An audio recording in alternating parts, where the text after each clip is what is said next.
آج کی آیت، میں خداوند تیرے باپ ابراہیم کا خدا اور اسحاق کا خدا ہوں، میں یہ زمین جس پر تو لیٹا ہے تجھے اور تیری نسل کو دوں گا۔ پیدائش 28 باب 13ویں آیت۔ عزیز و کلام مقدس کے مطابق اسحاق خدا کے بندہ ابراہیم کا عہد کا فرزند تھا، اور اسی کی بدولت خدا نے ابراہیم سے وعدہ کیا تھا کہ تیری نسل آسمان کے ستاروں اور ریت کے زروں کی مانند ہوگی۔ خدا کا یہ وعدہ نسل در نسل برقرار تھا۔ ابراہیم نے اپنے بیٹے کا بیاہ اپنے ناطے داروں میں ربکا نامی عورت سے کیا۔ اسحاق اور ربکا کی گھریلو زندگی میں بس ایک ہی اولاد کی کمی تھی، کیونکہ ربکا بھانج تھی، مگر قابل غور بات یہ ہے کہ اس کے خاوند یعنی اسحاق نے اپنی بیوی کے لیے دعا کی اور ربکا حاملہ ہوئی، اور اس کے پیٹ میں 2 لڑکے آپس میں مسامت کرنے لگے۔ تب اس نے خداوند سے پوچھا، اگر ایسا ہے تو میں جیتی کیوں ہوں؟ خدا نے کہا، تیرے بطن میں 2 قبیلے ہیں، جن میں چھوٹا زوراور ہوگا اور بڑا چھوٹے کی خدمت کرے گا۔ پھر جلد ہی خدا کی اس بات کا حیرت انگیز ثبوت بھی سامنے آ گیا کہ وضع حمل کے وقت پہلے پیدا ہونے والے بیٹے کا نام عیساؤ رکھا گیا۔ جب دوسرا بیٹا پیدا ہوا تو اس کا ہاتھ بڑے کی ایڑی کو پکڑے ہوئے تھا، اس کو یعقوب کا نام دیا گیا۔ عزیزو، خدا نے جس قبیلے کے بارے میں منصوبہ بنایا تھا وہ یعقوب ہی تھا۔ یعقوب کے نام کا مطلب ہے دھوکے باز۔ پہلے تو اسی یعقوب نے اپنے بڑے بھائی عیساؤ سے دال اور روٹی کے بدلے میں پہلوٹے ہونے کا حق بھی لے لیا، پھر دھوکے سے اپنے ضعیف باپ اسحاق سے بڑے بھائی عیساؤ کی برکات بھی لے لی، جس کے باعث دونوں بھائیوں میں شدید اختلاف پیدا ہوا۔ عیساؤ نے یعقوب کو جان سے مار دینے کی دھمکی دی۔ جب اس بات کا علم اسحاق اور ربکا کو ہوا، انہوں نے یعقوب کو اس کے ماموں لابن کے ہاں بھیجنے کا ارادہ کیا۔ اب چونکہ یعقوب ہی بابرکت کہلایا، عین ممکن ہے اب اسحاق کو بھی اس کا اندازہ ہو گیا ہوگا کہ یعقوب کے حق میں خدا کی بھی یہی مرضی ہے۔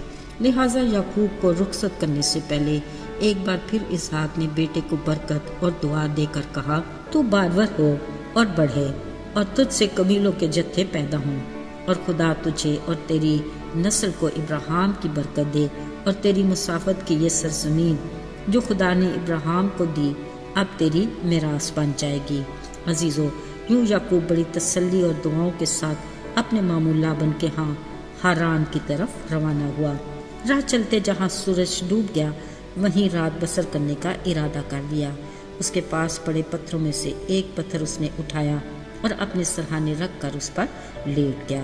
تھکا ماندہ یعقوب جلد ہی نیند کی وادی میں جا پہنچا۔ ایسے میں اس نے خواب میں دیکھا کہ ایک سیڑھی جس کا ایک سرا زمین اور دوسرا سرا آسمان تک پہنچا ہوا ہے، اور خدا کے فرشتے اس پر چڑھ رہے اور اتر رہے ہیں، اور سب سے اوپر کھڑا خدا کہہ رہا ہے کہ میں خداوند تیرے باپ ابراہیم اور اسحاق کا خدا ہوں، میں یہ زمین جس پر تو لیٹا ہے تجھے اور تیری نسل کو دوں گا۔ تیری نسل زمین کی گرد کے ذروں کی مانند ہوگی، اور تو مشرق سے مغرب، شمال سے جنوب تک پھیل جائے گا، اور زمین کے سب قبیلے تیرے اور تیری نسل کے وسیلہ سے برکت پائیں گے۔ اور دیکھ، میں تیرے ساتھ ہوں، ہر جگہ جہاں کہیں تو جائے گا تیری حفاظت کروں گا، اور تجھ کو اس ملک میں پھر لاؤں گا۔ خدا نے یہ بھی کہا، جو میں نے تجھ سے کہا جب تک اسے پورا نہ کر لوں میں تجھے چھوڑوں گا نہیں۔ عزیزو، تب یعقوب رات کے اسی پہر جاگ اٹھا اور کہنے لگا، یقیناً خداوند اس جگہ ہے، مجھے تو یہ معلوم ہی نہیں تھا۔ پھر اپنے آس پاس دیکھا اور ڈر سے بولا، یہ کیسی بھیانک جگہ ہے، مگر یہ خدا کے گھر اور آسمان کے آستانہ کے سوا اور کچھ نہ ہوگا۔ عزیزو، یقیناً یعقوب کو یہ خواب اچھے سے یاد رہ گیا، کیونکہ صبح سویرے جب وہ اٹھا اسی پتھر کو جس کو اس نے اپنے سرہانے رکھا تھا ستون کی طرح کھڑا کر کے اس کے سرے پر تیل ڈالا، اور اس جگہ کا نام بیتیل یعنی خدا کا گھر رکھا۔ یہیں یعقوب نے منت مانی اور کہا، اگر خدا میرے ساتھ رہے اور جو سفر میں کر رہا ہوں میری حفاظت کرے، مجھے کھانے کو روٹی اور پہننے کو کپڑا دے، اور میں اپنے باپ کے گھر سلامت لوٹ آؤں، تو خداوند میرا خدا بھی ہوگا، اور یہ پتھر جو میں نے ستون کی طرح کھڑا کیا ہے خدا کا گھر ہوگا، اور جو کچھ تو مجھے دے گا اس کا 10واں حصہ ضرور ہی میں تجھے دیا کروں گا۔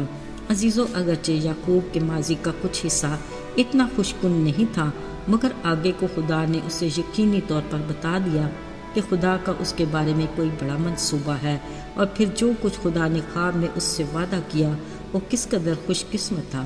یہ اس کا اپنے گھر سے نکلے والدین سے جدا ہوئے پہلی بار کا سفر تھا۔ پہلے تو اسے اپنی منزل کا بھی اچھے سے پتہ نہیں تھا اور راستے بھی انجان تھے، مگر اب کہ اپنے باپ اسحاق کی دعاؤں اور خدا کے وعدوں کی برکات سمیٹے وہ یقیناً خوشی اور تسلی میں تھا۔ اسی لیے اس نے خدا کے ساتھ منت بھی مان لی۔ اب دیکھیں یہ اس میں کہاں تک پورا اترتا ہے، یہ تو آنے والا وقت ہی بتائے گا۔ عزیزو، بلا شبہ خوش قسمت تو ہم بھی ہیں جن کے ساتھ آج بھی اس کے وعدے سرسبز پتوں کی مانند تازہ ہیں۔ وہ تو اپنے وعدوں میں سچا اور عادل ہے، مگر ہم انسان خطا کے پتلے بے وفا ہو جاتے ہیں۔ باوجود اس کے شکر کی بات یہ ہے کہ وہ ہمارے بارے میں صبر اور انتظار کرتا ہے تاکہ ہماری توبہ تک نوبت پہنچے، پر ہمیں بھی فیصلہ کرنے میں دیر نہیں کرنی چاہیے۔ کلام مقدس کے مطابق لکھا ہے، دیکھو اب قبولیت کا وقت ہے، دیکھو یہ نجات کا دن ہے۔ آئیے دعا کریں۔